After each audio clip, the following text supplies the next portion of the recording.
बोल कलाकार सीताराम। ये प्रेमी भक्तों, मैं भगवान स्मरण से, भगवान का स्मरण करने से दुखों की निवृत्ति कैसे होती है, यह प्रसंग मैं श्रीमद् भागवत से देवासुर संग्राम से लेकर बताता हूँ। श्रीमद् भागवत के दूसरे स्कंद के 10वें अध्याय में 55वां श्लोक कहता है, स्वप्नो यथा ये प्रतिबोधय आगते हरिस्मृते सर्वविपद मोक्षणाम। देवासुर संग्राम में असुरों ने देवताओं पर चढ़ाई की, घमासान युद्ध हुआ, एक दूसरे पर भारी पड़ रहे थे। देवता जब भारी पड़ते दिखाई दिए असुरों को, तो असुरों ने अपनी आसुरी विद्या से अपने को छुपा लिया। अब दिखाई नहीं दे रहे तो शस्त्र देवता बाण चलाए किस पर, हथियार चलाए किस पर, और छुपकर माया में विलीन रहकर निशाचरों ने विशेष शस्त्रों के द्वारा देवता को घायल कर दिया। देवता छोड़कर भागने लगे।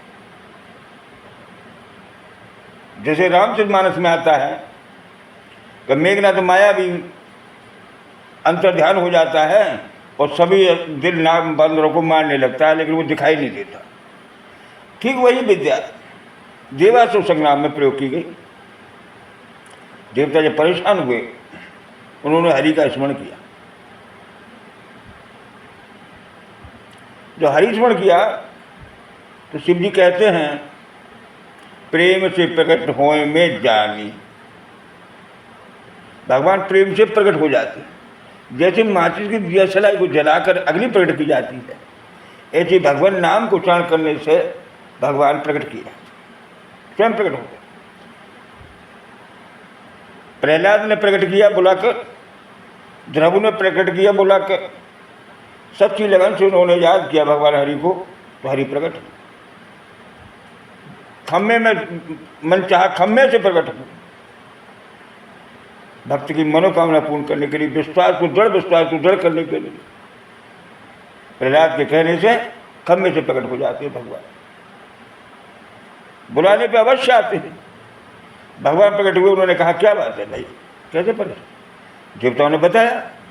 उन्होंने एक बाण काटी सब माया, जैसे रामायण में आता है, उसी प्रकार से यह भगवान विष्णु ने निशाचरी माया को काट दिया। निशाचरी माया कट जाती है तो वह सभी विपत्तियाँ जो निशाचरों के द्वारा उत्पन्न हुई थी देवताओं के लिए, बाण प्रहार इत्यादि, वो सभी ऐसे मिट गई जैसे स्वप्न देखते हुए किसी व्यक्ति में पड़ा हुआ व्यक्ति आँख खुलने पर सभी विपत्तियों से मोक्ष प्राप्त कर जाता है। वहाँ कोई जगने पर कोई विपत्ति नहीं होती।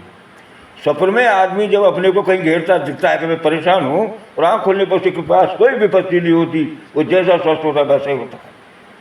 ठीक उसी प्रकार से स्वप्न मत हो, वो सारी निशाचरों के द्वारा पहुँचाई गई परेशानियाँ खत्म हो जाती हैं। ब्रह्मा जी महर्षि नारद जी के भगवान के स्वरूप को बताते हुए कहते हैं, साक्षात् प्रशांतम भयम प्रतिबोध मात्रं शुद्धं समं सदमतः परमात्म तत्वं शब्दो न यत्र पुरकारकवान् क्रियार्थो माया परत्र विमुखे विलज्यमाना।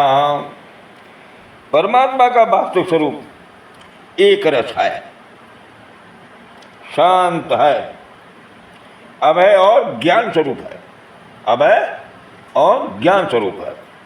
न तो उसमें माया का कोई मल है और न ही उसमें कोई माया स्वरूपी रची हुई विषमता है। न तो उसे किसी ने बनाया है, न कोई उसे बिगाड़ सकता है। प्रभु की माया अभय है, उसे किसी का भय नहीं, निश्चल है, उसमें कोई चलचित्र नहीं है, शांत है। माया है भगवान की, वह सत और असत दोनों से परे है। सत और असत तो उसकी एक लीला है, वो तो उनसे परे है। उसमें वैदिक लौकिक शब्द की वहाँ तक पहुँच नहीं है।